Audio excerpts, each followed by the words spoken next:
Hi, I'm Professor Matti Mäntysalo from Tampere University and today giving a presentation to IEEE FLEPS 2020 conference.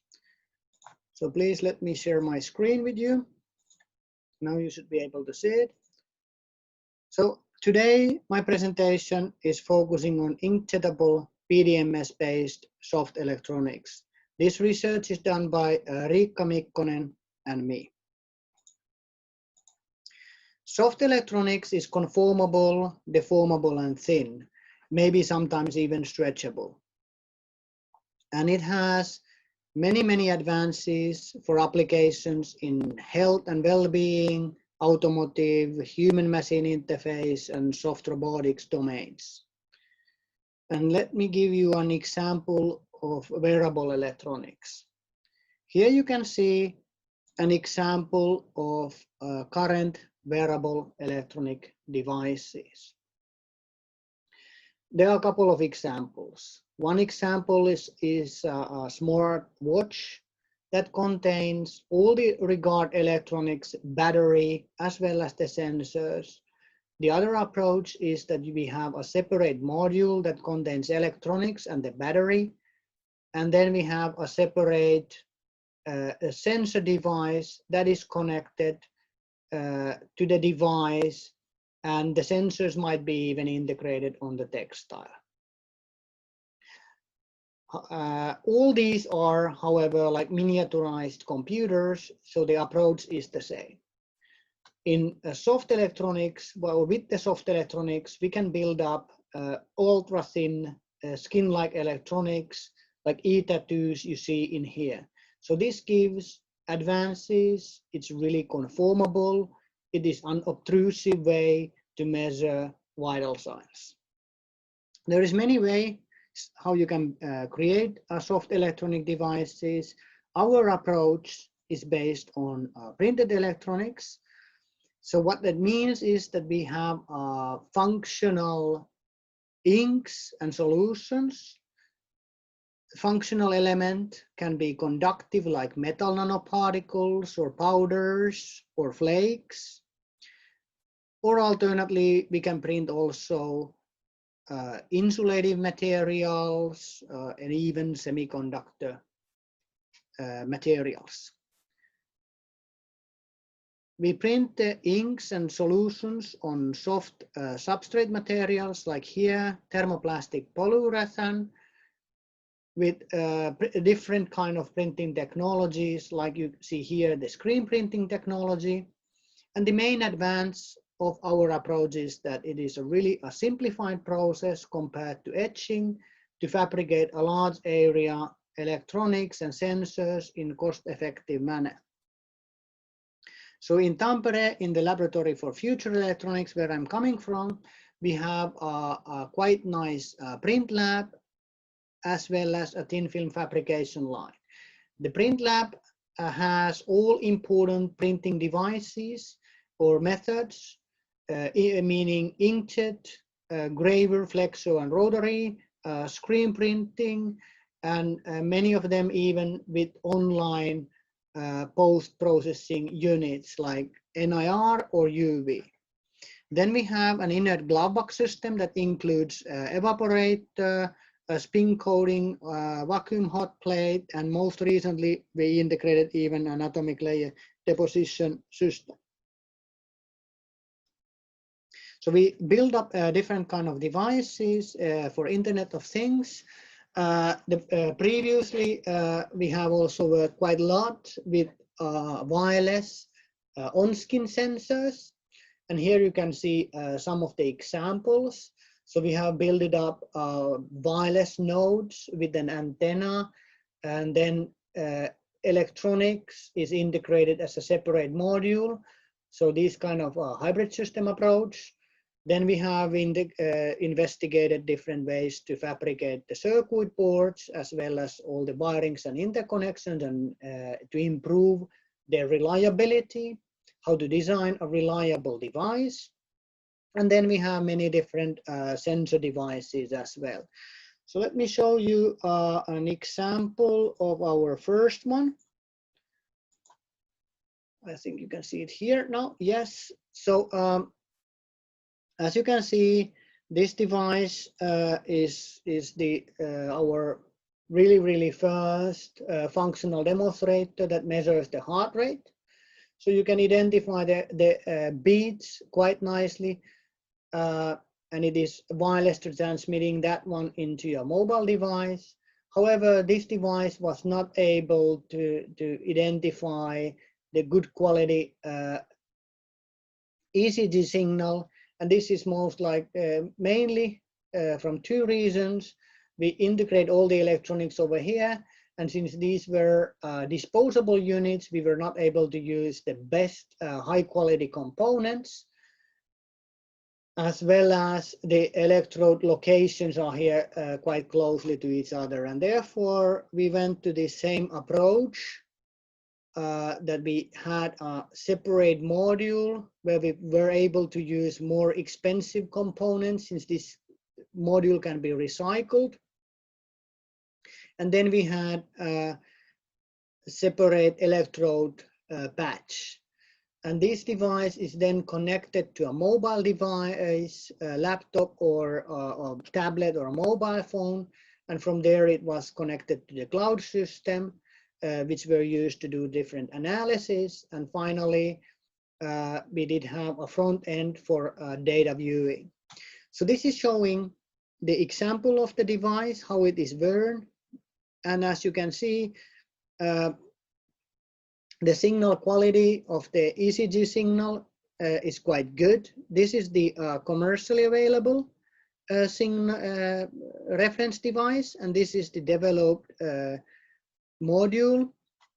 And as you can see, you can identify all important peaks in ECG. What you can also see from here is that the noise level of our developed system is really good. It actually is better than the commercially available device. So these can really be used for high quality hospital level monitoring. So with the device, we were able to measure ECG, but we were also able to measure the respiration rate as well as the activity. Respiration was measured with impedance pneumography, and the activity using accelerometers as well as gyroscopes that are integrated into the device itself. So these device measured, for example, that ECG signal, and then into the system we implemented pipelines to detect heartbeats and extract the RB locations from this ECG signal and classified the beats and calculated the error interval, the tachogram signal, and heart rate variability. In addition, we had other pipelines to detect arrhythmias and so on, and we categorized different events to green, yellow, and potentially yellow mean potentially dangerous, and red events that are really crucial. And here you can see examples of these kinds of things, which are red alarms and yellow and green. And here you see an example of the front-end view, and atrial fibrillation events can be identified from it. Another example that I want to show here before going to the PDMS research is the work on on-skin sensors, which is printed on parylene, ultra-thin parylene. So we can print up the sensor device itself, and then we are able to also print the charge amplifier to do the pre-amplification. And with this system, we are able, this is the signal from the system, and we can identify important peaks and compute important features from the signal. So the work that I showed previously, they were printed either on a polyurethane substrate or alternately a parylene. And today we are focusing more on PDMS. And why PDMS? PDMS is inexpensive, optically transparent, biocompatible soft elastomer. And because of these reasons, it is widely used in applications like tissue mimicking, e-skin, and microfluidistics. So our work is focusing really on additive and digital manufacturing of the PDMS. The idea is that we can use inkjet print everything and get rid of mask aligners, evaporation or sputtering deposition tools, as well as etching equipment, which are conventionally used in PDMS fabrication. And these methods are both time consuming and inconvenient. So here is the idea of the process. We have a PDMS, we print inks, silver conductors, we print insulating materials, and then another layer of silver ink, creating the multi-layer structure. And this is the most important part for electronics device to first build up the circuit board, and then we can start fabricating the sensor devices. The advances we get really with the inkjet is that we have a drop-on-demand technology, which means that we have materials deposit only on the places where we actually need it. So we have a low material consumption. We don't need those harsh etching chemicals, and we have a contactless printing. So at the beginning, we selected inkjet printing tools. We selected really common printer DMP 2800 series from Fujifilm, and the reason is that this is really common. So once we are able to demonstrate that you can build up this kind of electronic circuit, it has a quite wide impact, since these can be used by many other researchers as well. Our approach here is based on a pre-mixed PDMS solution. So it's a one component solution, not a two component. And this gives really a straightforward fabrication method. We don't need two printings of reactive materials. So we pre-made the PDMS before printing.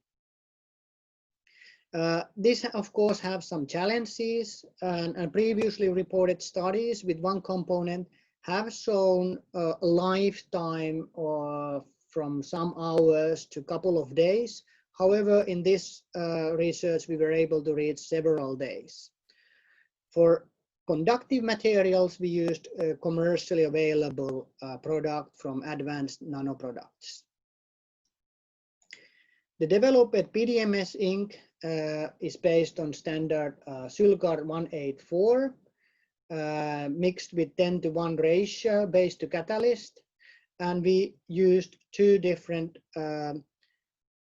solutions or solvents. Isobutyl acetate was selected as less hazardous substitute for toluene, and also octyl acetate was selected because it has lower evaporation. And what is important and what is the challenge also in case of inkjet printing technology is that the viscosity is really limited to certain window as well as the surface tension. So at the beginning, we needed to investigate the viscosity and the surface tension of different ink compositions in order to estimate the jettability. So we made different kind of ratio, different solutions, and then we investigate the shear rate first, and the viscosity of the ink composition as a function of shear rate, and that was measured at constant 25 Celsius degree temperature by increasing the shear rate from 1 to 1000 Hertz. And as you can see, it's a rather stable viscosity level indicating quite nice Newtonian behavior. After that, we investigate the effect of the temperature on the viscosity by temperature sweep measurement, where the shear rate was a constant 10 Hertz, and the temperature was increased linearly from 25 to 70 at a rate of 1 Celsius per minute. And even though, this is important because even though the cartridge temperature is set to a low value, the temperature in the cartridge might increase because if the substrate temperature is high, there is no cooling in these cartridges in this particular printer. Therefore, we need to be sure that the device is also working nicely and reliably in higher temperatures. So what we can observe from this curve is that in the beginning we see a deeper slope with OA diluted inks, whereas these IBA solvents lead to quite moderate decrease in the viscosity.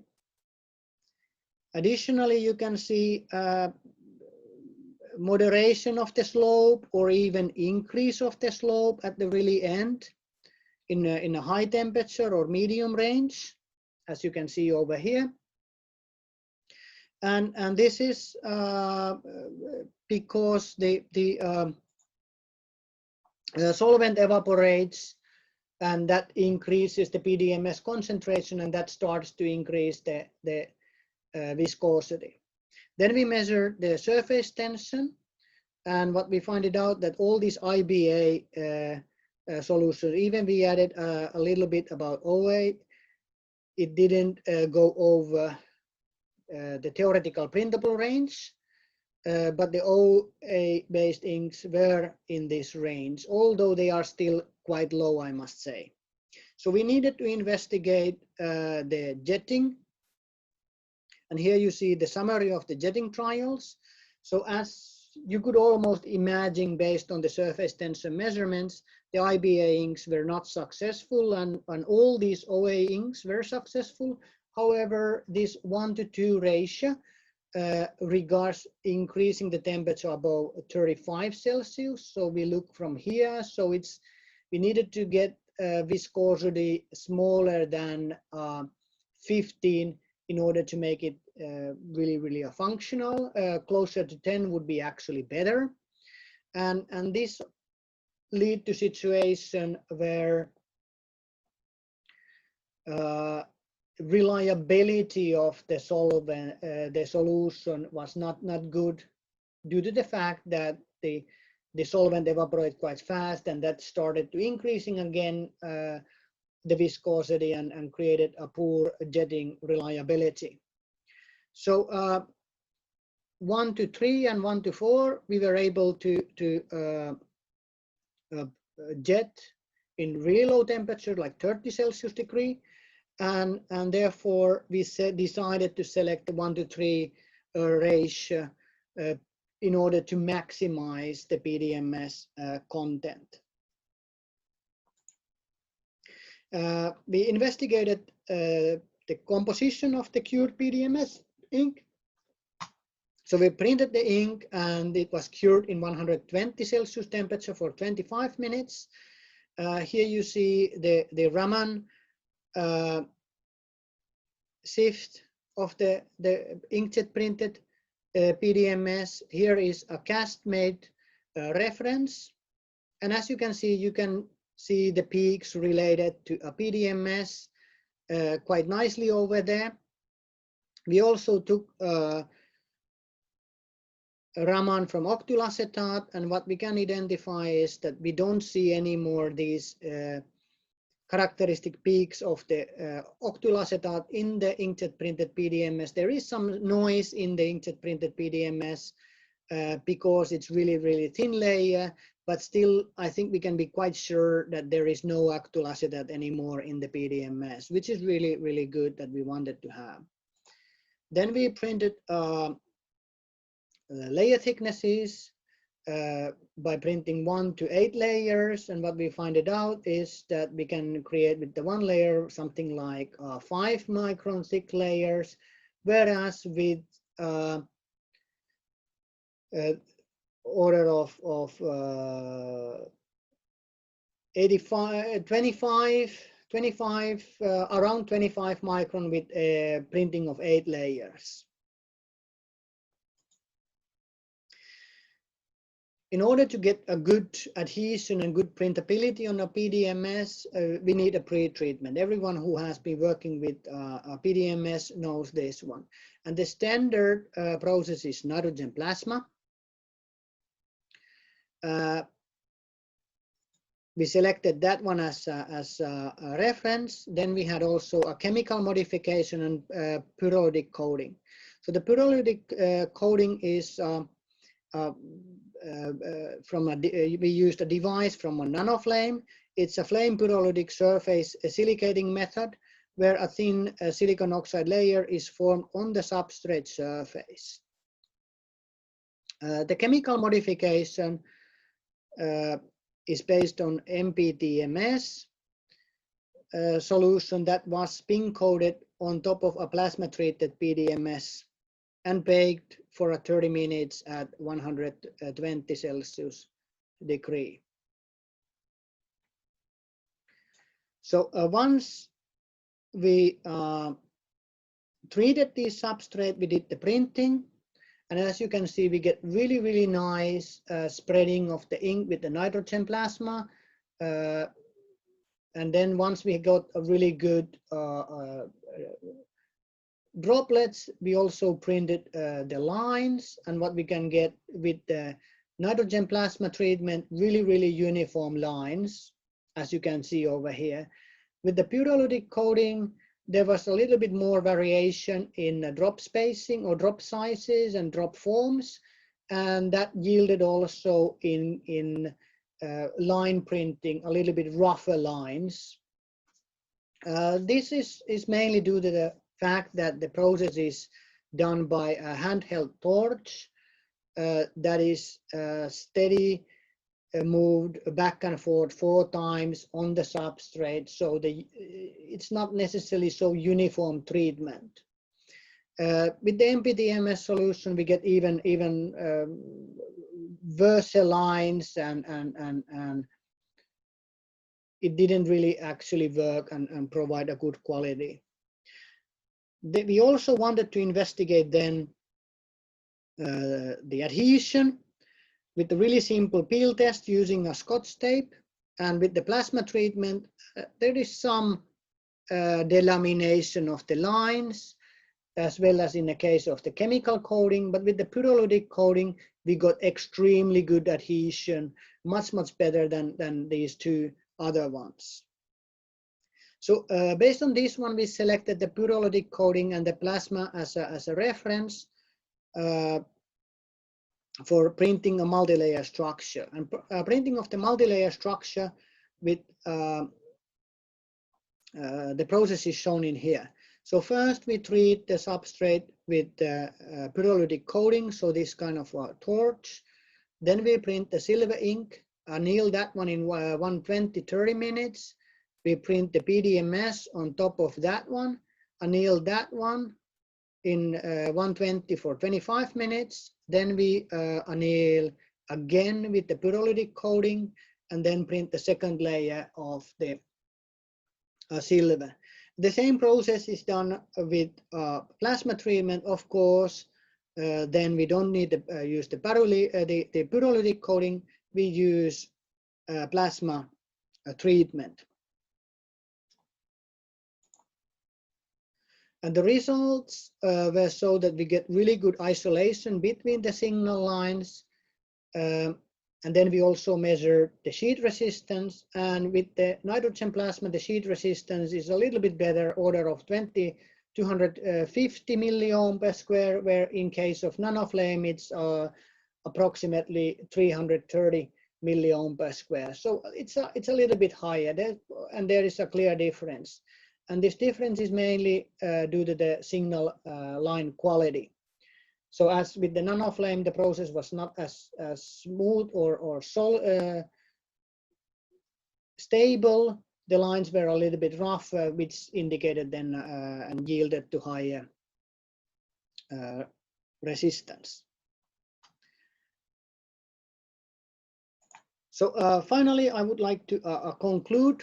So in this presentation, our research, we proposed an approach for all inkjet printed PDMS-based electrical multi-layer structures. We optimized the solvent type and concentration, and we showed that it has a significant effect on the PDMS printability. We investigated an alternative surface treatment method. We find out that pyrolytic silicating method provides a straightforward and really fast method to improve the adhesion of the conductive inks in compared to previously used plasma treatment. However, the sheet resistance is still a little bit poorer, so more research needs to be done in that aspect. We also show that the PDMS process or the selected process is designed for widely used dymatics material printer. So this can be used by others really easily to build up electronics and sensors and other complex devices. And in the future, our plan is to integrate these sensors that I showed in the beginning of my presentation also with the PDMS substrates. And finally, I would like to acknowledge Academy of Finland and Business Finland funding this research. Also Nokia Foundation and Walter Ahlström Foundation who supported Riikka Mikkonen's work. So if you had any questions related to the topic, just send me an email. The address is matti.mantusalo@tuni.fi. And if you are interested to look more detailed other research that we have done, please visit our webpage, research.tuni.fi/LFE. From there, you can see all our research work and ongoing projects. Thank you for listening this video. And if you had any questions, please send an email. Thank you.